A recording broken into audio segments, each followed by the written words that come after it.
Quiero saludarlos con la bendita paz del Señor Jesucristo.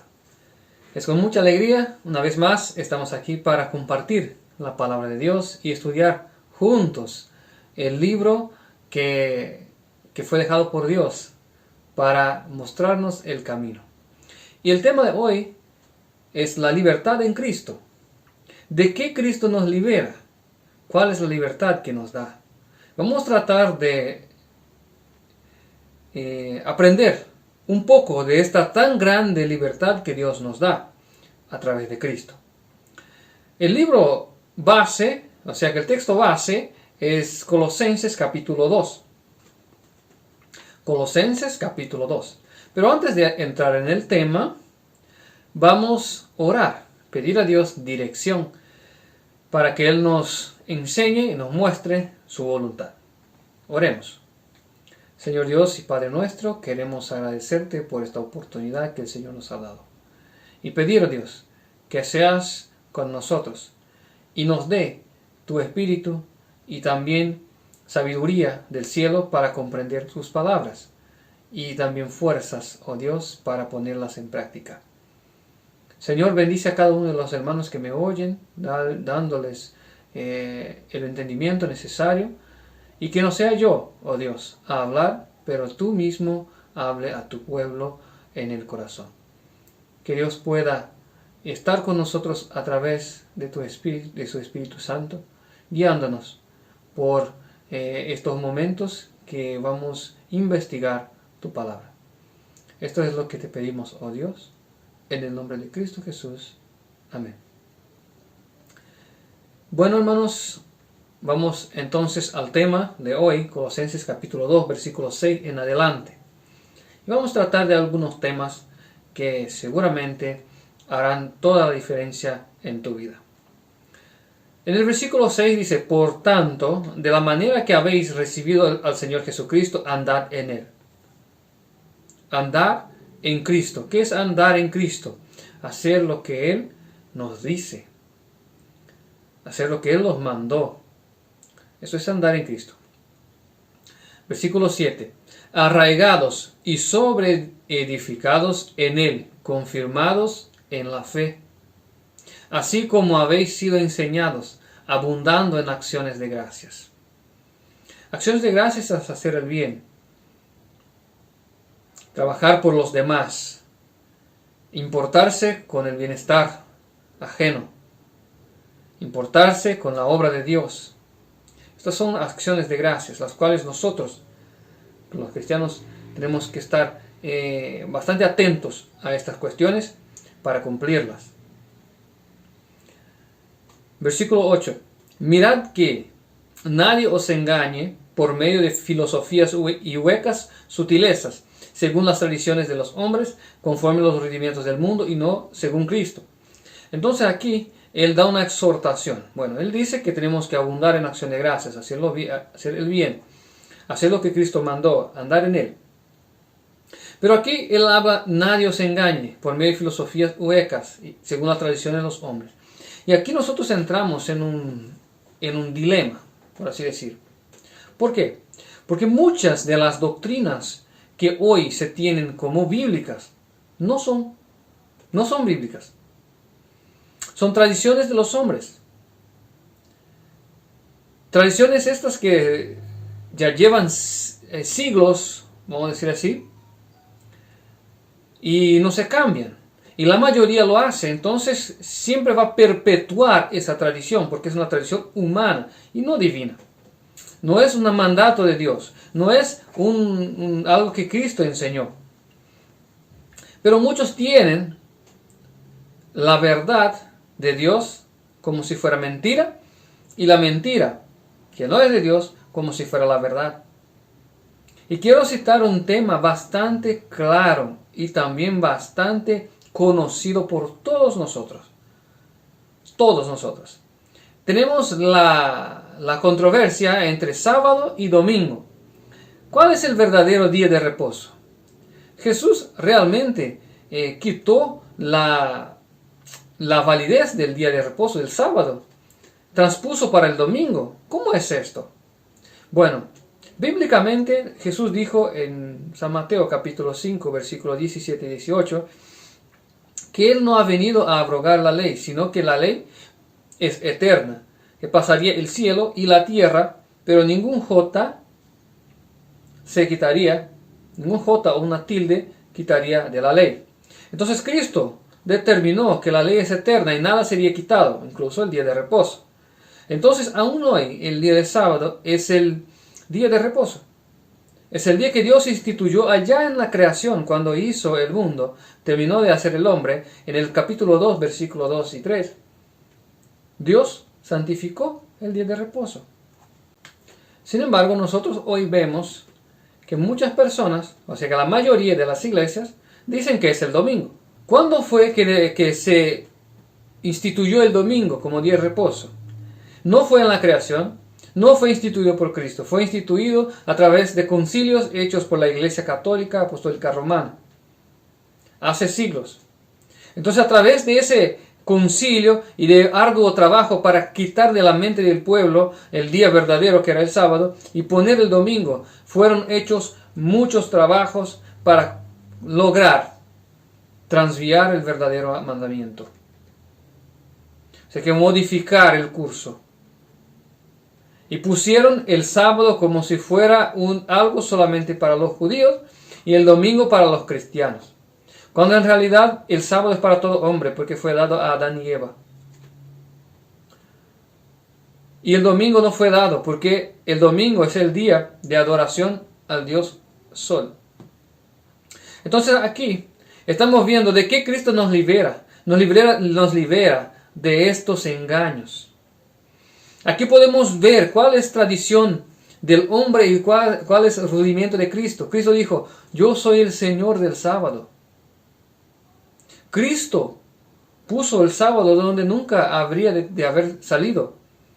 El día de hacer el bien, predicar la palabra, visitar a los enfermos, curar, orar por ellos, hacer el bien, trabajar por las salvaciones de los hombres.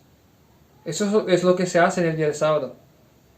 Es el día que Dios instituyó para eso, para santificar el día de sábado. Pero el hombre cambió y puso el domingo. Y todos creyeron. Y ahora se pone la verdad como mentira y la mentira como verdad. Y entonces Cristo nos libera de este engaño. Si es que realmente creemos en Él y queremos obedecer y andar en Él, vamos a obedecer su mandamiento según Él nos entregó. Él es el Señor del sábado. El día del Señor es el sábado, no es el domingo. En el versículo 9, bueno, antes de avanzar, quisiera resaltar aquí que hay muchas otras doctrinas que no son bíblicas. Ejemplo, la doctrina del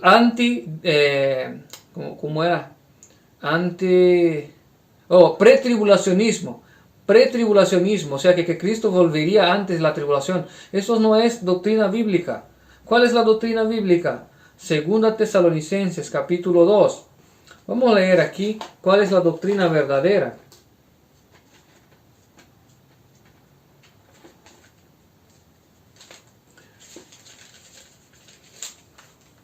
Segunda Tesalonicenses capítulo 2.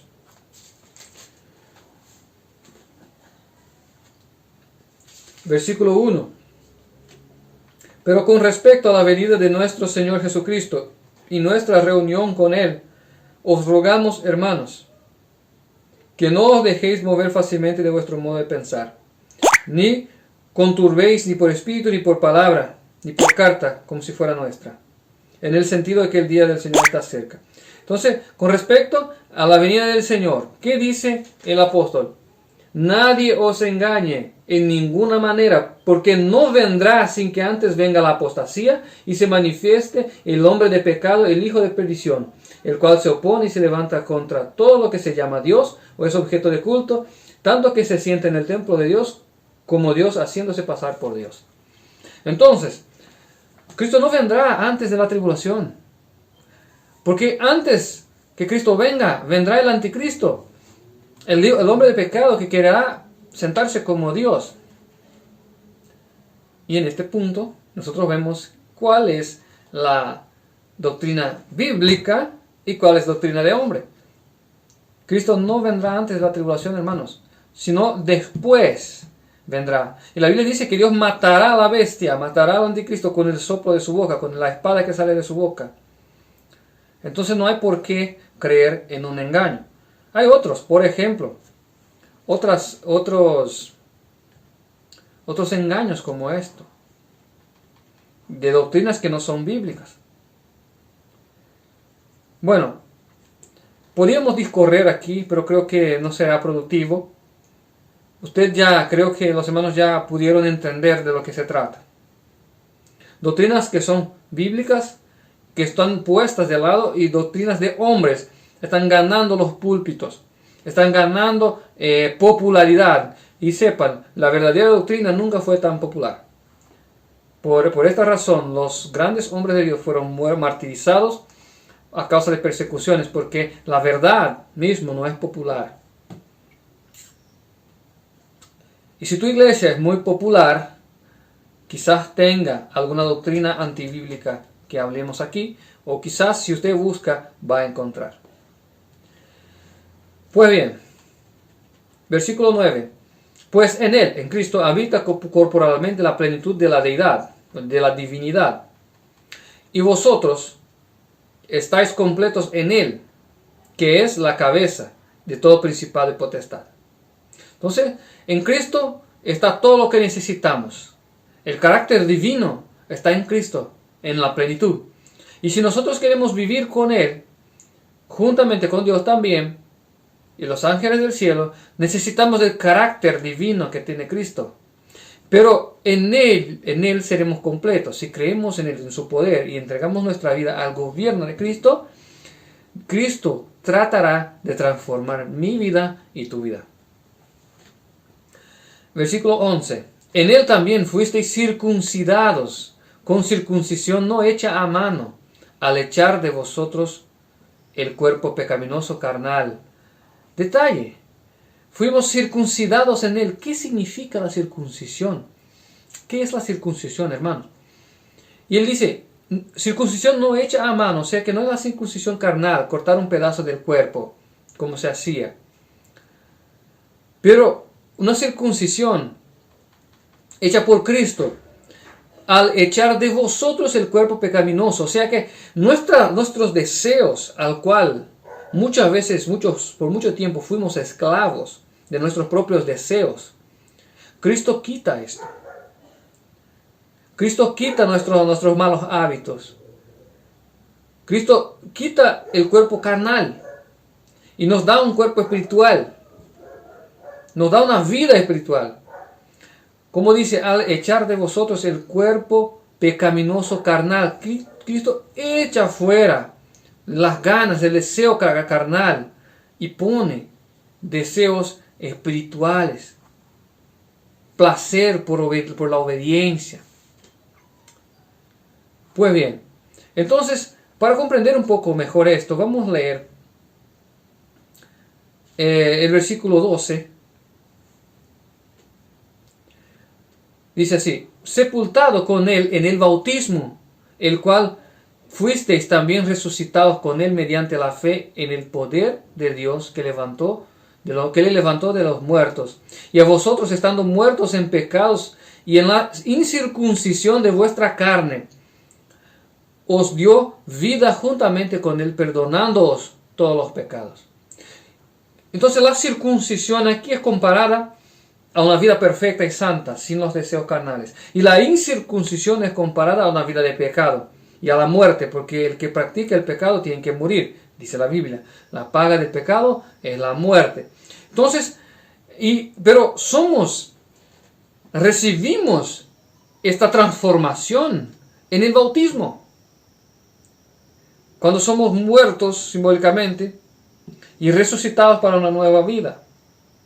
¿Dónde encontramos esto? Vamos a leer un poco más sobre esto. Circuncisión. ¿Qué es la circuncisión? ¿Quién es una persona circuncisa o incircuncisa? Vamos a abrir nuestras Biblias en Romanos, capítulo 2, versículo 28. Romanos, capítulo 2, versículo 28.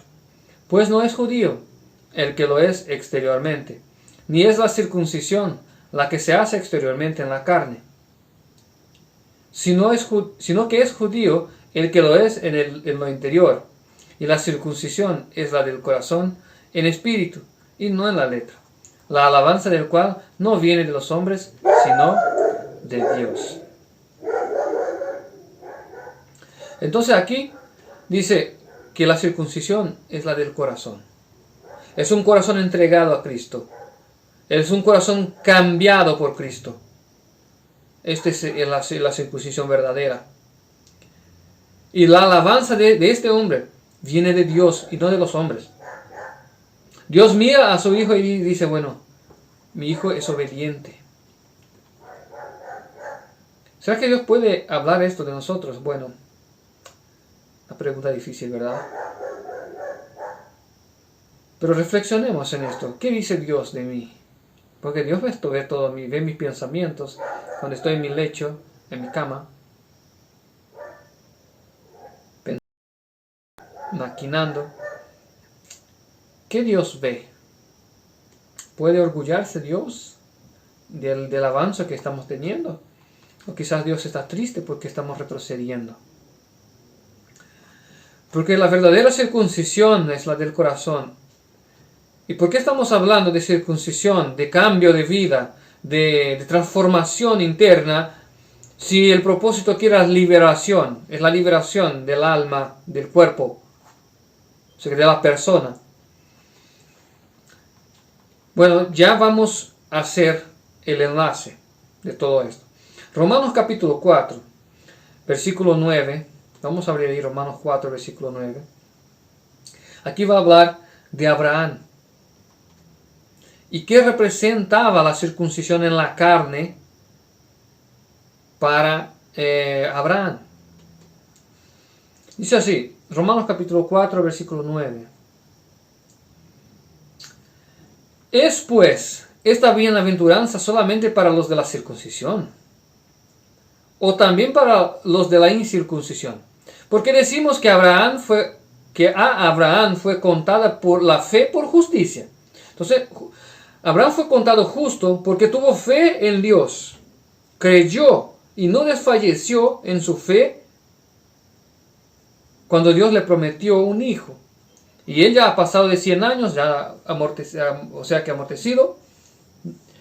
Sara era estéril, para más ya tenía cesado el ciclo de las mujeres. Bueno, no había más cómo tener hijos, pero Dios le había prometido. Y él tuvo fe, bueno, Dios dijo, va a suceder. Y creyó. Y esta fe fue contada para él como justicia. Esta fe, Dios miró y entendió, bueno, él realmente cree, entonces le daré el hijo. Pero no quiero que me entiendan mal. No es porque, yo creo, entonces tengo que recibir. No es un cambio, no es así. Pero Dios realmente quiere que creamos en Él, que es nuestro Padre, que confiemos en el amor de Dios. Y Él se agrada a darnos. Porque si uno no cree, ¿cómo va a recibir algo? Tiene que creer. Pero no es un cambio, sino que a Dios le agrada que confiemos en Él. Como al Padre le encanta que el Hijo le obedezca sin que tenga que gritar, sin que tenga que forzarle, Dios también. Nosotros los padres, que somos padres, nos agrada cuando el Hijo confía. Cuando el Hijo nos mira, bueno, mi Padre es mi héroe. Mi Padre es el mejor. Bueno, Dios también es así. Alabemos a nuestro Padre y Creador, o sea que Creador y Padre. Él nos hizo y nos amó con gran amor. Y dio su Hijo legítimo, su único Hijo, para morir por nosotros. Entonces Dios quiere que creamos en Él, que tengamos fe, que Él nos hará justicia. Él nos cumplirá su promesa. Y ahí, en el versículo 10 dice, ¿cómo pues fue contada? Estando en la circuncisión o la incircuncisión. Abraham fue contado justo cuando estaba aún en la incircuncisión. No se había cortado el prepucio todavía. No se había quitado un pedazo de la carne todavía. Él estaba en la incircuncisión. Pero la circuncisión le fue dada después. ¿Por qué? Dice así, estando en la circuncisión o la incircuncisión. O sea, la circuncisión o la incircuncisión. No en la circuncisión, sino en la incircuncisión. Y recibió la circuncisión como señal, como sello de la justicia de la fe. Entonces la circuncisión vino a Abraham como un recordatorio de aquello que Dios había hecho en su vida. Entonces cuando él mirase a su cuerpo y veía ahí que estaba faltando un pedazo de carne, bueno, Cristo me cambió. Dios me modificó, aleluya. Ese es el sentimiento que tenía Abraham al ver su carne mutilada. Él se alegraba en su corazón. Entonces la circuncisión era para esto. El propósito, que uno cuando mirase su carne cortada, se recordaba que Dios había prometido y también era fiel para cumplir. Ese es el propósito. Entonces nosotros, que vivimos hoy, que somos los gentiles, que no somos judíos, que no participamos de la circuncisión. ¿Por qué? De la circuncisión carnal. Porque hoy nosotros recibimos la circuncisión verdadera, la circuncisión del corazón, el cambio de vida, el cambio de actitud, el cambio de carácter, de corazón. Esta es la verdadera circuncisión.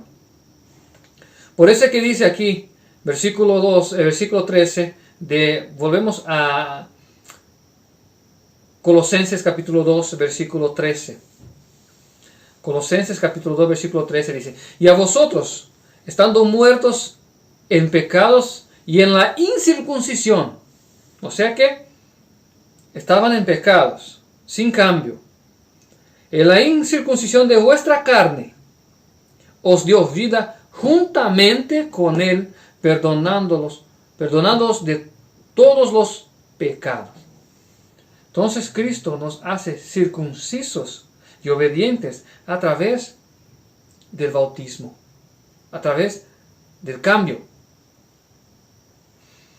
Porque a través del bautismo cumplimos el pedido de Dios, o sea que el pedido de Cristo, la ordenanza de Cristo, y recibimos mediante este bautismo la circuncisión, o sea que el poder para obedecer. Pero vamos a ver aquí, en el libro de Juan capítulo 3, versículo 5.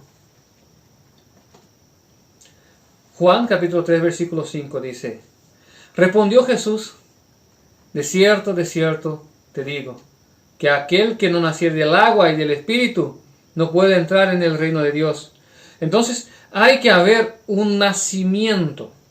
Tiene que morir al viejo hombre, como dice allá en Colosenses, sepultados en el agua, en el bautismo, y resucitados nuevamente. Entonces tiene que morir el viejo hombre y nacer de nuevo, un hombre espiritual. Muere la carne y nace un hombre espiritual. Entonces, en esto es lo que quiere decir cuando habla sepultados en el bautismo. Y ahí quisiera traer de nuevo el término circuncisión. ¿Por qué? Esto tiene una enseñanza para nosotros. Vamos a abrir Josué capítulo 5. Josué capítulo 5 versículo 2. Yo voy a leer aquí en una versión de la nueva versión internacional, porque trae un detalle muy importante que en la Reina Valera no trae. En las Biblias portugués traen también un buen detalle, pero en la Reina Valera no trae. Pero aquí quisiera leer con ustedes en la nueva versión internacional. Dice así: en aquel tiempo el Señor le dijo a Josué: prepara cuchillos de pedernal y vuelve a practicar la circuncisión entre los israelitas y vuelve a circuncidar el pueblo. Aquí es dicho que son cuchillos de piedra que corta la carne del hombre. Lo mismo pasa cuando recibimos a Cristo y somos bautizados y recibimos de Cristo el Espíritu Santo. Cristo es la roca, la piedra. Esto no hace falta que leamos, todos nosotros ya seguramente conocemos. Cristo es la roca, según la Biblia, la piedra. Y la roca, que es Cristo, corta nuestra carne, quita nuestros deseos carnales, como ya hemos hablado poco tiempo antes. Cristo quita de nosotros nuestra carne, Él corta. Él es el cuchillo de piedra, Él es la piedra que corta. Entonces Cristo va a hacer un trabajo en mi vida, Él va a cambiar. Y en Hechos, hablamos ahora en Hechos, vamos a abrir en Hechos capítulo 2 versículo 38. Hechos está en el Nuevo Testamento. Hechos capítulo 2 versículo 38. Pedro habla así: arrepentíos y bautícese cada uno de vosotros en el nombre de Jesucristo para perdón de pecados, y recibiréis el don del Espíritu Santo. Recibimos el perdón de nuestros pecados anteriormente cometidos. Y recibimos el Espíritu Santo para cortar nuestra carne. ¿Y por qué recibimos el Espíritu Santo? Quisiera hacer una ilustración. Cuando Dios hizo el hombre, Adán, formó el hombre del polvo de la tierra y sopló su espíritu en el hombre. Y el hombre se convirtió en alma viviente. Cuando el hombre, por medio del pecado, ahora tiene que morir y acepta a Cristo, muere el hombre de pecado, es sepultado en el bautismo. Y cuando trae de nuevo este cuerpo del agua, recibe el Espíritu Santo nuevamente, para ahora vivir una vida santa, sin los deseos de la carne, sin la inclinación anteriormente obtenida. Y si nosotros permanecemos fieles a Dios, buscando a Dios, esta inclinación no volverá jamás, la inclinación carnal. Entonces, en el momento que aceptamos a Cristo, es como si renaciéramos nuevamente para una vida de obediencia, para una vida de fidelidad a Dios, con todo el poder del Espíritu de Dios. El mismo poder que actuó en Cristo y lo habilitó a hacer todo lo que hizo, es lo que nos es dado a nosotros. Pero ¿qué nos falta? ¿Por qué nosotros no podemos hacer lo que Cristo hacía? Porque nos falta fe. Pero si tenemos fe, vamos a hacer como Él hizo, y mucho y mayor, como Él dijo. Vamos a hacer cosas mayores. Pero tenemos que creer en eso. Creer en la palabra de Cristo. Creer que Él hará lo que prometió en nuestra vida. Él nos prometió vida nueva, paz y obediencia. Y Él cumplirá esto en nuestra vida. ¿No dijo Él cierta vez: el que creyere y fuere bautizado será salvo? Y si para ser salvo necesitamos obediencia, Cristo lo hará. Cristo hará en tu vida y en mi vida. Volvamos otra vez, una vez más, en Colosenses capítulo 2. Y aquí creo que vamos ir para encerrando el mensaje de hoy. Versículo 14. Colosenses 2, versículo 14. Anulando el acta de los decretos que había contra nosotros, que nos era garantía, quitándola de en medio y clavando en la cruz. Anulando el acta de decretos. Habían leyes que nos condenaban. ¿Cuáles eran esas leyes? La ley de Dios, la ley de Jehová, los 10 mandamientos. Estas son los que nos condenaban. ¿Y por qué Cristo clavó en la cruz? Vamos a entender esto. En el libro de Romanos, vamos a abrir en Romanos capítulo 6, versículo 22 y 23.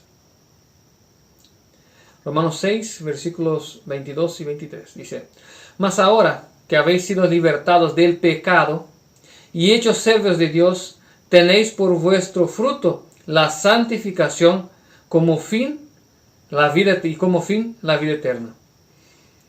Porque la paga del pecado es la muerte, mas la dádiva de Dios es vida eterna en Jesucristo nuestro Señor. Detalle: la paga del pecado es la muerte. Entonces el que peca tiene que morir. ¿Y qué es pecado? Vamos a abrir en 1 Juan capítulo 3, versículo 4. 1 Juan capítulo 3, versículo 4. Dice: todo aquel que comete pecado infringe también la ley, pues pecado es infracción de la ley. Entonces, si la ley de Dios, si pecado es infracción de la ley de Dios, y nosotros somos pecadores, luego nuestro acta, nuestra sentencia ya está firmada. No hay cómo ser liberados de la sentencia, porque somos transgresores de la ley, somos pecados. Pero cuando Cristo vino, Él clavó esta sentencia en la cruz. Y no quiere decir que Él eliminó la ley continúa, porque Él mismo dice que es eterna. Lo que Él hizo es ponernos en conformidad con la ley. Perdonó nuestros pecados. Y ahora nos da un poder para obedecer a Dios, para hacer la voluntad de Dios, para ser obediente a esta ley. Y entonces la sentencia que estaba firmada contra nosotros ya no existe. Cristo la llevó en la cruz. Él murió en mi lugar. No necesito morir. Pero si yo acepto este sacrificio en mi vida y decido mantenerme al lado de Cristo, Él me sostendrá en obediencia. Él me dará la vida eterna, como dice en Romanos 6, versículo 22, cuando dice: Mas ahora habéis sido liberados del pecado y hechos siervos de Dios, y tenéis por vuestro fruto la santificación y como fin la vida eterna. Colosenses no está hablando que Cristo quitó la ley, que ahora podemos matar y robar a gusto. No. Cristo clavó la sentencia de la ley en la cruz. La ley ya no nos condena más, porque Él nos perdonó nuestro pecado y Él nos da el poder para obedecer. Ahora sí, quiere decir que jamás pecaremos, hermanos. Yo puedo decir lo que la Biblia dice. La Biblia dice: yo os escribo para que no pequéis. Pero si pecares, advogado tenemos junto a Dios en el cielo. La Biblia nos está escrita para que andemos en obediencia. Pero si por ventura alguien tropieza por ignorancia, por no saber, o por cualquier otro motivo, puede confesar el pecado a Dios, pedir perdón y seguir en adelante. Porque la Biblia dice: no os conforméis con este mundo, antes transformaos por la renovación de vuestro entendimiento. Entonces, a partir del momento que aceptamos a Cristo, Dios cambiará nuestro corazón, nuestra inclinación, y nos dará poder para proseguir en obediencia. Y si por ventura tropezamos en algo, confesemos el pecado, porque la Biblia dice: el que confiesa el pecado alcanzará misericordia. Confiesa el pecado y deja, alcanzará misericordia. Entonces, Cristo nos libera del pecado. Cristo nos libera de la muerte, porque la sentencia que estaba decretada para usted y para mí, Cristo la clavó en la cruz. Y ahora, Él quiere darnos vida. El hecho de matarnos y resucitarnos, este trabajo quien hace es Dios, no soy yo. No soy yo que me mato a mí mismo y vuelvo a resucitar. Este es Dios que hace. Entonces, si usted hoy piensa que no podrás vencer tus pecados, no podrás vencer tus malos hábitos, estás engañado, porque el que va a hacer esta obra es Cristo, no eres tú. Crea solamente que Él hará y Él va a hacer. Para concluir, hermanos, ¿de qué Cristo nos libera? El libro de Juan, Evangelio de Juan, capítulo 8, Evangelio de Juan, capítulo 8, versículo 32. Evangelio de Juan, capítulo 8, versículo 32. Y conoceréis la verdad, y la verdad os hará libres. Versículo 36. Así que si el Hijo os libertare, seréis verdaderamente libres. ¿Quieres ser libre del pecado? Entrégate a Cristo y deja que Él haga el trabajo en tu vida. Y si usted ya conoce a Cristo, ya has entregado tu vida a Él, deja que Él cumpla el propósito en tu vida. Crea que Él hará lo que tienes que cambiar. No seas más esclavo de tus deseos. Seas Señor de tus voluntades.